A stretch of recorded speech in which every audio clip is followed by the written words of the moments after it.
तो अक्सर जब मेरे पास लोग आते हैं तो उनके साथ एक प्रॉब्लम होती है कि उनकी प्रॉपर्टी पे बैंक उनको लोन नहीं दे रहा या उतना नहीं दे रहा जितना उनको मिलना चाहिए। तो आप अगर एक HNI या अल्ट्रा HNI हैं तो आपके साथ प्रॉब्लम ये होगी कि आपके पास प्रॉपर्टियां तो बहुत हैं बट आपको फंडिंग उतनी नहीं मिल पाती, उस तरीके से नहीं मिल पाती जिस तरीके से आप चाह रहे हैं। तो आज हम लोग बात करते हैं कि प्रॉपर्टी के अंदर कॉमन इश्यूज क्या होते हैं जिसकी वजह से आपको फंडिंग नहीं मिलती है। तो जो सबसे पहला रीजन है वो है रजिस्ट्री या चेन पेपर्स का इशू। रजिस्ट्री या चेन पेपर का इशू क्या होता है? जनरली जो प्राइवेट सेक्टर बैंक हैं वो 13 साल की हिस्ट्री देखते हैं और जो गवर्नमेंट बैंक है वो 30 साल की हिस्ट्री देखते हैं। 13 साल की हिस्ट्री का मतलब होता है 13 साल के अंदर जितने भी ट्रांजेक्शन हुए हैं वो सब ओरिजिनल डॉक्यूमेंट्स उनको लगते हैं। गवर्नमेंट बैंक को वो 30 साल के लगते हैं। अगर इसके बीच के पेपर आपके मिसिंग है तो गवर्नमेंट बैंक आपको फंडिंग नहीं करेगा, और अगर 13 साल के अंदर की मिसिंग है तो प्राइवेट सेक्टर बैंक भी उसको फंडिंग जनरली नहीं करते। तो यहाँ याद रखो कि जो आपके पेपर्स हैं रजिस्ट्री के, चैनल के, वो प्रॉपर आपके पास होने चाहिए। नंबर 2, नेम मिसमैच होना। नेम मिसमैच से तात्पर्य क्या है?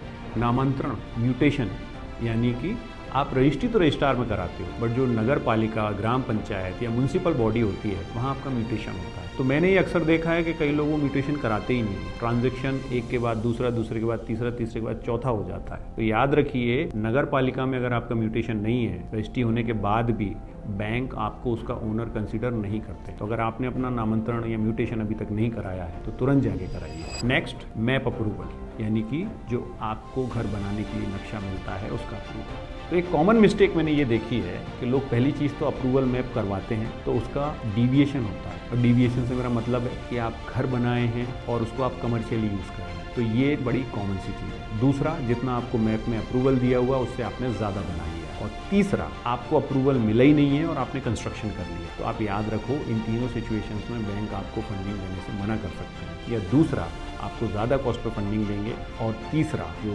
बेस्ट केस सिनारियो हो सकता है वो ये हो सकता है इसका डिविएशन लेके वो आपकी कंसिडरेशन करना। बट याद रखना, ये तीनों सिचुएशन आपके फेवर में नहीं है। इन माई रिकमेंडेशन, अगर आपने एक्स्ट्रा बनाया है तो उसके लिए क्लॉज होता है कंपाउंडिंग का। आप अपने म्यूनसिपल में जाइए, वहाँ जाके बोलिए मैंने ये एक्स्ट्रा बनाया हुआ है, वो उसका आपको टैक्स लेंगे और उसको लीगल कर देंगे। दूसरा, अगर आप उसका रेसिडेंशियल का यूज़ कमर्शियल कर रहे हैं या कुछ और कर रहे हैं तो उसका भी आप टैक्स भर के लीगलाइज कर सकते हैं। और अगर आपने अब तक बिना नक्शे के कंस्ट्रक्शन किया हुआ है तो my dear friend, I will request you, जितने जल्दी हो सके मैप पास करा लीजिए।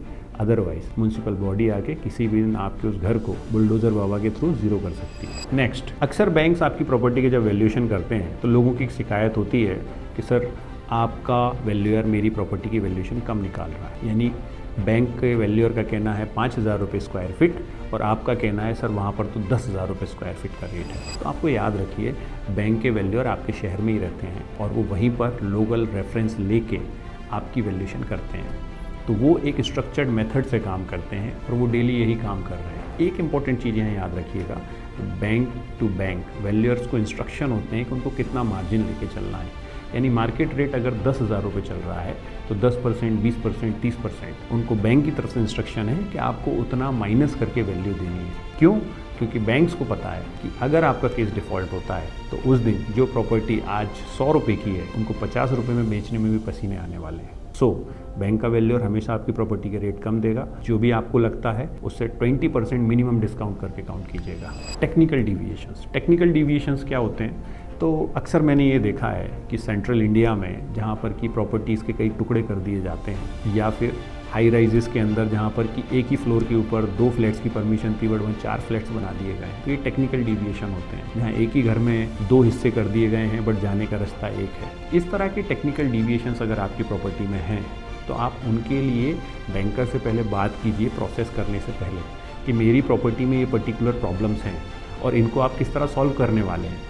अगर वो कोई जस्टिफाइड आंसर नहीं दे पा रहे हैं, वेग से आंसर दे रहे हैं, तो उनके साथ काम मत कीजिए। और ये कुछ कारण हैं जिसकी वजह से प्रॉपर्टी की वैल्यू अच्छी होते हुए भी आपको फंडिंग नहीं मिलेगी। तो अगर आप चाहते हो कि आपकी प्रॉपर्टी फंडेबल हो, एनी टाइम कोई भी बैंकर आंखें बंद करके उस पैसे दे, तो उसको आपको रेडी करना पड़ेगा। भगवान भरोसे छोड़ेंगे तो काम भी भगवान भरोसे वाला होगा। और अगर आप चाहते हो कि आपकी प्रॉपर्टी बैंक के हिसाब से फंडिंग रेडी हो तो नीचे कमेंट में लिखें funding, my team will help you out. जय हिंद।